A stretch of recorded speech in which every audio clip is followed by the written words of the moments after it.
এখন আমি সিলেট বোর্ড 2023 সালের প্রশ্ন নিয়ে আলোচনা করব। এখানে উদ্দীপকে দুইটি পাত্র দেওয়া আছে। এক্স পাত্রে 1.0 গ্রাম অম্লীয় ফেরাস সালফেটের দ্রবণ রয়েছে এবং ওয়াই পাত্রে 0.05 মোলার পটাশিয়াম ডাইক্রোমেট দ্রবণ রয়েছে। গ নং প্রশ্নে দেওয়া আছে ওয়াই পাত্রের দ্রবণে অক্সালিক অ্যাসিডের দ্রবণ যোগ করলে সংঘটিত জারণ বিজারণ বিক্রিয়া আয়ন ইলেকট্রন পদ্ধতিতে সমতা বিধান করো। এবং ঘ নং প্রশ্নে লেখা আছে উদ্দীপকের বিজারক পদার্থটিকে জারিত করতে পটাশিয়াম ডাইক্রোমেট এর কত মিলি প্রয়োজন হবে গাণিতিকভাবে বিশ্লেষণ করো। এখন আমি গ নং প্রশ্নের সমাধান করব। এখানে একটু খেয়াল করুন, গ নং প্রশ্নে লেখা আছে ওয়াই পাত্রের দ্রবণে অক্সালিক অ্যাসিড দ্রবণ যোগ করতে হবে, অর্থাৎ ওয়াই পাত্রের দ্রবণের মধ্যে রয়েছে পটাশিয়াম ডাইক্রোমেট, এর সাথে অক্সালিক অ্যাসিডের দ্রবণ যোগ করব এবং অম্ল হিসাবে সালফিউরিক অ্যাসিডের দ্রবণ যোগ করব, অর্থাৎ পটাশিয়াম ডাইক্রোমেট এবং অক্সালিক অ্যাসিড এবং সালফিউরিক অ্যাসিড এই তিনটি যৌগ বিক্রিয়া সংঘটিত করে। সুতরাং লেখা যায় ওয়াই পাত্রের পটাশিয়াম ডাইক্রোমেট দ্রবণে অক্সালিক অ্যাসিড দ্রবণ যোগ করলে সংঘটিত বিক্রিয়াটি হবে যথাক্রমে অক্সালিক অ্যাসিড, পটাশিয়াম ডাইক্রোমেট এবং সালফিউরিক অ্যাসিড বিক্রিয়া করে ক্রোমিয়াম 3 সালফেট, পানি, কার্বন ডাইঅক্সাইড এবং পটাশিয়াম সালফেট উৎপন্ন করে। এই রাসায়নিক বিক্রিয়ার সমীকরণে পটাশিয়াম আয়নকে দর্শক আয়ন এবং সালফেট 2- আয়নকে দর্শক আয়ন হিসেবে বিবেচনা করি। সুতরাং লেখা যায় উভয় পক্ষ থেকে দর্শক আয়ন তথা পটাশিয়াম আয়ন এবং সালফেট 2- আয়ন বাদ দিয়ে বিক্রিয়াটির আয়নিক সমীকরণ হবে, এখানে অক্সালিক অ্যাসিডের দর্শক আয়ন হিসাবে আমরা হাইড্রোজেন আয়নকে কল্পনা করব। সুতরাং হাইড্রোজেনকে বাদ দিলে শুধুমাত্র অক্সালেট আয়ন পাওয়া যায়।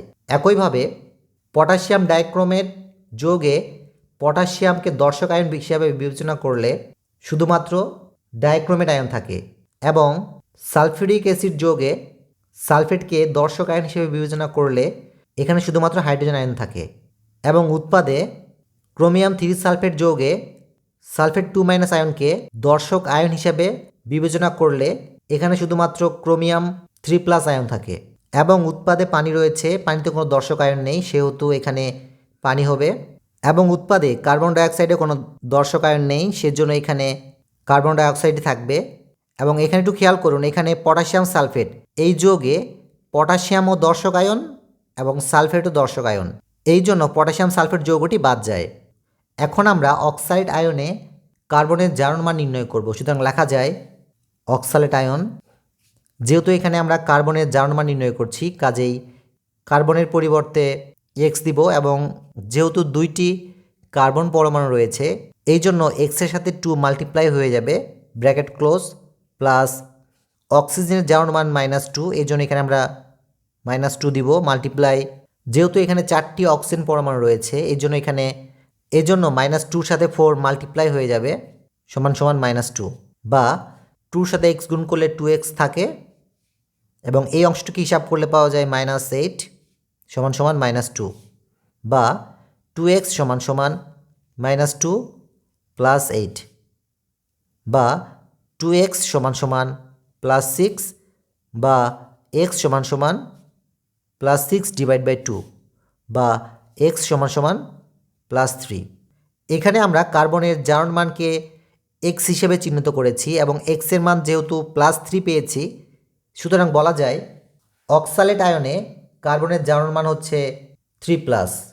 একই রূপে এখন আমরা উৎপাদে কার্বন ডাইঅক্সাইডে কার্বনের জারণ মান নির্ণয় করব। সুতরাং লেখা যায় কার্বন ডাইঅক্সাইড, যেহেতু আমরা কার্বনের জারণ মান নির্ণয় করব কাজেই কার্বনের পরিবর্তে x কল্পনা করি, মাল্টিপ্লাই এখানে একটি কার্বন পরমাণু রয়েছে এই জন্য এখানে আমরা 1 দিব, ব্র্যাকেট ক্লোজ, প্লাস অক্সিজেনের জারণ মান হচ্ছে -2 এবং যেহেতু এখানে দুইটি অক্সিজেন পরমাণু রয়েছে কাজেই -2 সাথে 2 মাল্টিপ্লাই হয়ে যাবে, ব্র্যাকেট ক্লোজ, সমান সমান 0, বা x এর সাথে 1 গুণ করলে x পাওয়া যায় এবং এই অংশকে হিসাব করলে পাওয়া যায় -4 সমান সমান 0, বা x সমান সমান +4। যেহেতু আমরা কার্বন ডাইঅক্সাইড যৌগে কার্বনের জারণ মানকে x কল্পনা করেছি এবং x এর মান +4 পেয়েছি সুতরাং বলা যায় কার্বন ডাইঅক্সাইড যৌগে কার্বনের জারণ মান হচ্ছে 4+। যেহেতু কার্বনের জারণ মান +3 থেকে +4 বৃদ্ধি পেয়েছে অর্থাৎ কার্বনের জারণ মান বৃদ্ধি পেয়েছে এবং আমরা জানি জারণ মান বৃদ্ধি পেলে জারণ বিক্রিয়া সংঘটিত হয়। সুতরাং বলা যায় এই আয়নিক সমীকরণে অক্সালেট আয়ন জারণ বিক্রিয়া সংঘটিত করে। একই রূপে এখন আমরা ডাইক্রোমেট আয়নে ক্রোমিয়ামের জারণ মান নির্ণয় করব। সুতরাং লেখা যায় ডাইক্রোমেট 2- আয়ন।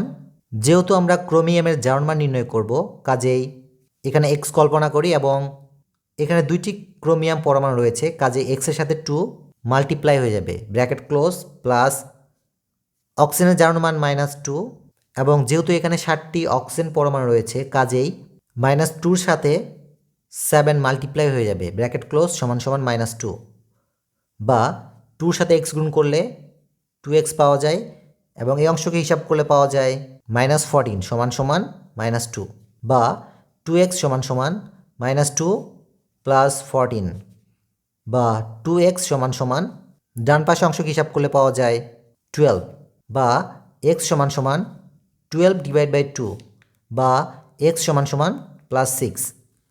যেহেতু আমরা ক্রোমিয়ামের জারণ মানকে x হিসাবে কল্পনা করেছি এবং x এর মান +6 পেয়েছি, সুতরাং বলা যায় ডাইক্রোমেট আয়নে ক্রোমিয়ামের জারণ মান হচ্ছে 6+ এবং উৎপাদে ক্রোমিয়াম 3+ আয়ন উৎপন্ন হয়।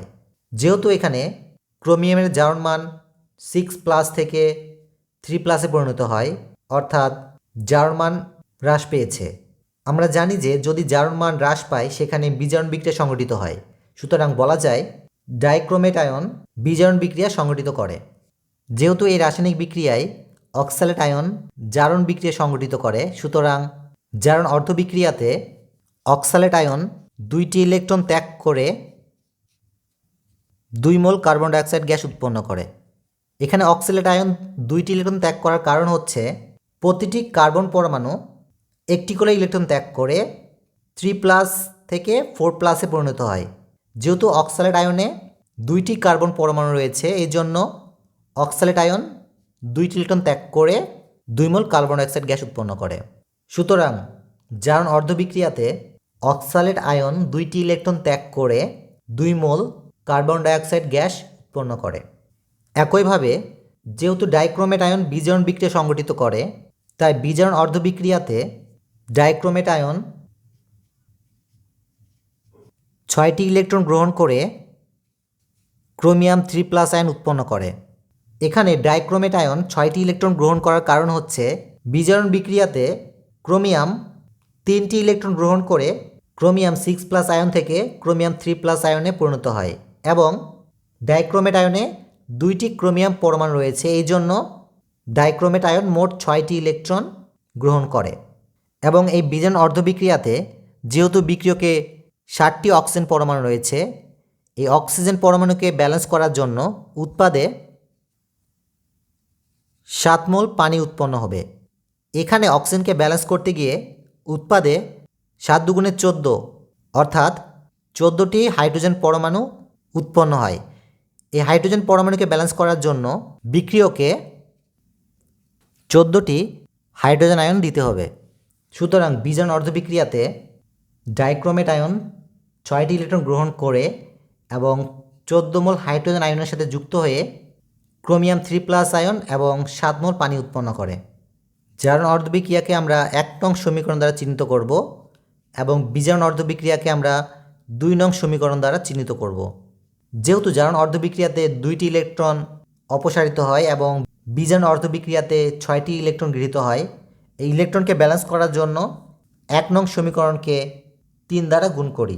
সুতরাং লেখা যায় 1 নং সমীকরণকে 3 দ্বারা গুণ করে পাই 3 মোল অক্সালেট আয়ন 6টি ইলেকট্রন ত্যাগ করে 6 মোল কার্বন ডাইঅক্সাইড গ্যাস উৎপন্ন করে এবং বিজারণ বিক্রিয়াটি একইরূপ থাকবে।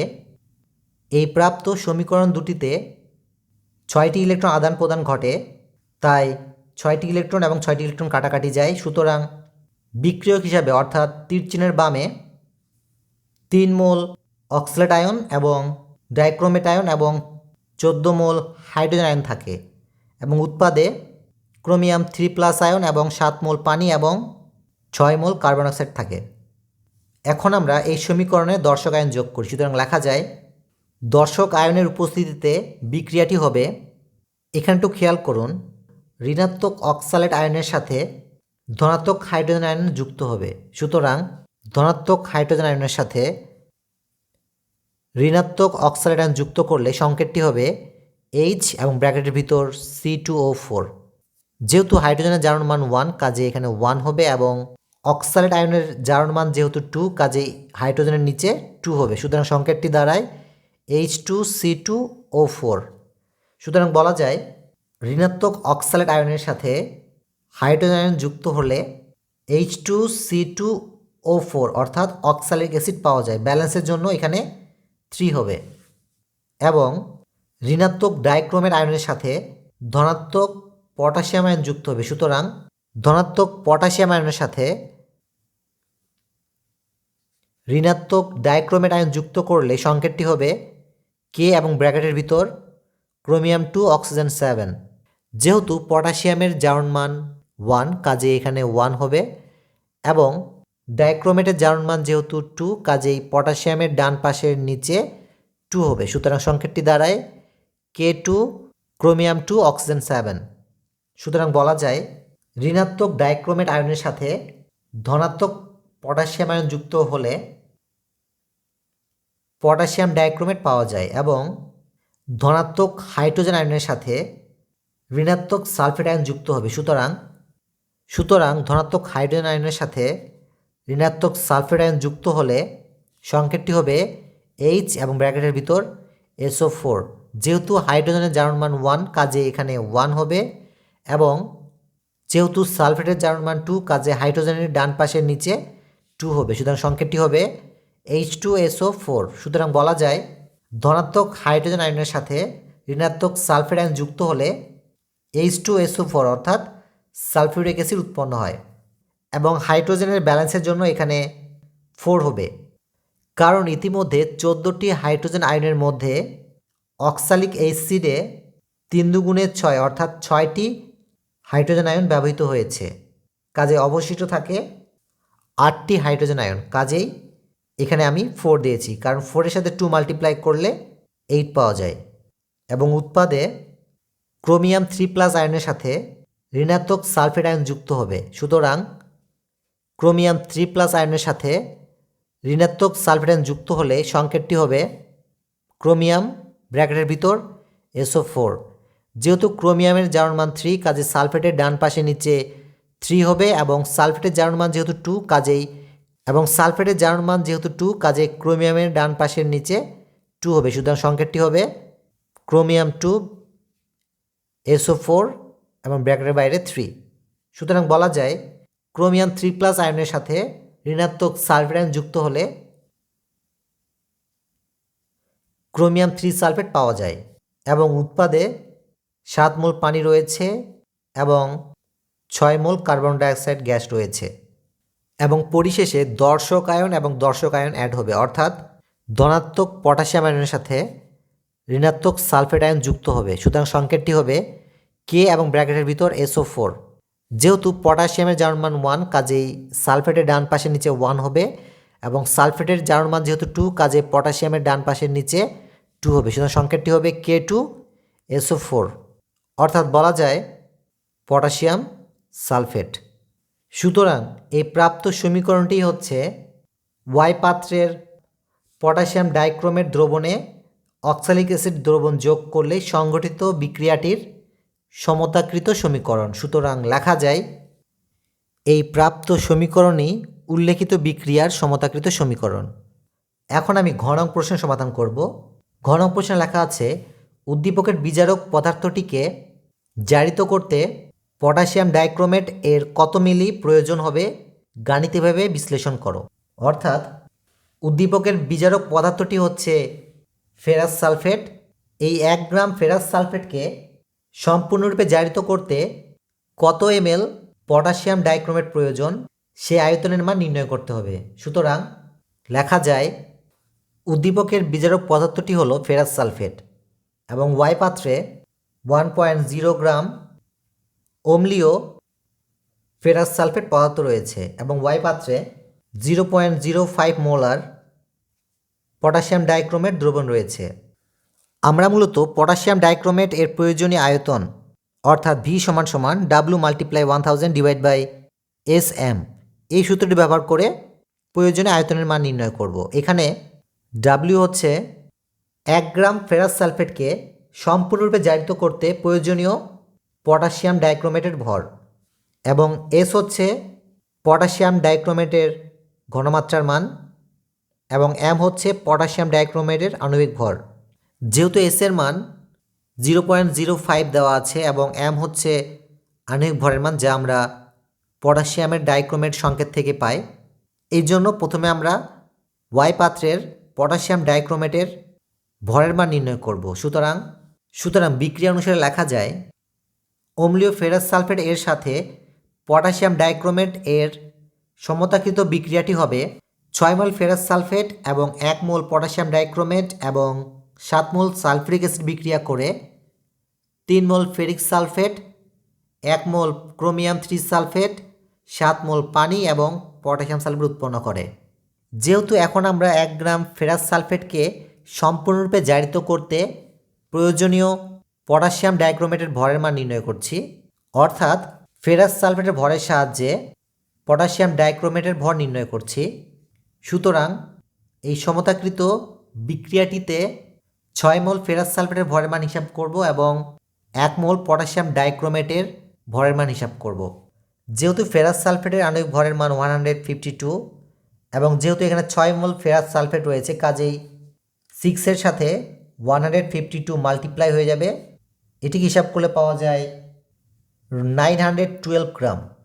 অপরদিকে পটাশিয়াম ডাইক্রোমেটের আণবিক ভরের মান হচ্ছে 294, সুতরাং এখানে পটাশিয়াম ডাইক্রোমেটের ভর হবে 294 গ্রাম।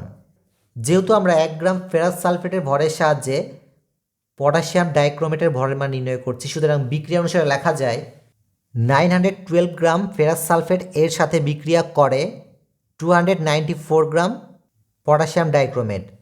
সুতরাং 1 গ্রাম ফেরাস সালফেট এর সাথে বিক্রিয়া করে 294 divide by 912 gram potassium dichromate. এটিকে হিসাব করলে পাওয়া যায় 0.322368 গ্রাম পটাশিয়াম ডাইক্রোমেট। সুতরাং বলা যায় 1 গ্রাম ফেরাস সালফেটকে সম্পূর্ণরূপে জারিত করতে 0.322368 গ্রাম পটাশিয়াম ডাইক্রোমেট প্রয়োজন। এখন আমরা প্রয়োজনীয় আয়তনের মান নির্ণয় করব। সুতরাং লেখা যায় V =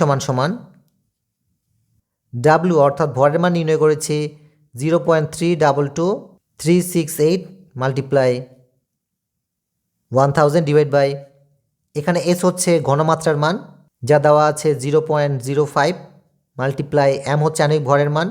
পটাশিয়াম ডাইক্রোমেটের আণবিক ভরের মান হচ্ছে 294, কাজে এখানে আমরা 294 দিব, বা V = ডান পাশে অংশকে হিসাব করলে পাওয়া যায় 21.929 এবং আয়তন একক হবে ml।